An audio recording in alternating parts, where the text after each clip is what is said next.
Rheumatoid arthritis, যার অর্থ হচ্ছে রসবাত। রসবাত এখন পশুদের মধ্যেও দেখা দিচ্ছে। হ্যাঁ বন্ধুরা, ঠিক শুনছেন, রসবাত এখন পশুদের মধ্যেও দেখা দিচ্ছে। রসবাত খুবই গুরুত্বপূর্ণ একটা রোগ এবং খুবই কষ্টদায়ক একটা রোগ। বর্তমান দিনে পশুদেরও রসবাত দেখা দিচ্ছে। মানুষের তো যা হচ্ছে হচ্ছে, এখন পশুদেরও দেখা দিচ্ছে। তো তারই একটা নমুনা আপনাদের সামনে দেখাচ্ছি, কিভাবে রসবাত হচ্ছে এবং কিভাবে রসবাতের চিকিৎসা হচ্ছে সেটাও আপনাদের সামনে তুলে দিচ্ছি।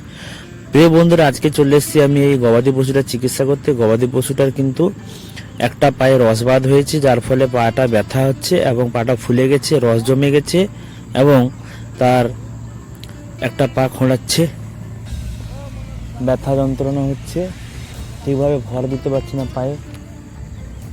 তো সেই ভিডিওটা আপনাদের সামনে তুলে ধরছি, কিভাবে চিকিৎসা করছি, কি কি ওষুধপত্র দিচ্ছি সেটা আপনাদের সামনে সম্পূর্ণরূপে তুলে দিচ্ছি, কিভাবে ইঞ্জেকশন করছি সেটাও দেখাবো।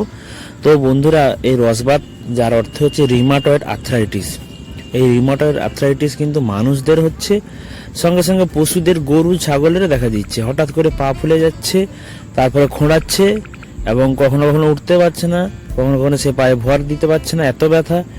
তো এই সমস্যা থেকে তো সমাধান বের করতে হবে, তো এই পশুটাকে তো ভালো করতে হবে, সেই জন্য আমাকে ডাকা হয়েছে। আমি কিভাবে চিকিৎসা করছি সেটা দেখাচ্ছি আপনাদের সামনে।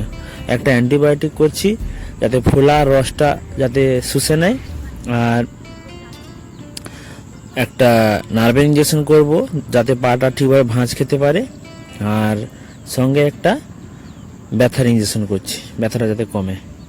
তো ওষুধের নাম বললাম না, ওষুধটা দেখতে পাচ্ছেন আপনারা সামনে, ওষুধের নাম বলবো না, অনেকে কন্ট্রোভার্সি করবেন, অনেকে অনেক রকম কমেন্ট করেন। তো আমি আমার মতো করে চিকিৎসা করছি। চিকিৎসা তো বহু রকমের হয়, আর সবার চিকিৎসা ধারণা বিভিন্ন রকমের হয়। তাহলে যদি একই রকম হতো তাহলে একটাই ওষুধ থাকতো বা একটাই ডাক্তার থাকতো বা একই মতে চিকিৎসা হতো। অনেক নানা গুণী নানা মত। তো আমি আমার মতো করে চিকিৎসেন তাদের বলবো যে জীব রাখুন না কেন, তাকে সঠিক সময় চিকিৎসা করুন। এই পশুটারও কিন্তু হঠাৎ করে দেখা গেছে, তাই আর এটা হঠাৎ করেই হয়।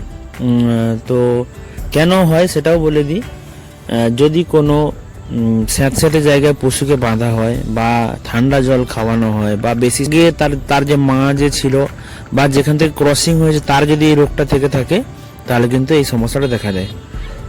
বলবো, প্রত্যেকটা জীবের কিন্তু জীবনের মূল্য আছে, তাই প্রত্যেকটা জীবকে সঠিক সময়ে চিকিৎসা করাবেন, জীবকে আদর স্নেহ করবেন, তার সঠিক খেয়াল রাখবেন, তবে গিয়ে জীব সুস্থ থাকবে, আর জীব সুস্থ থাকলে আপনারাও সুস্থ থাকবেন।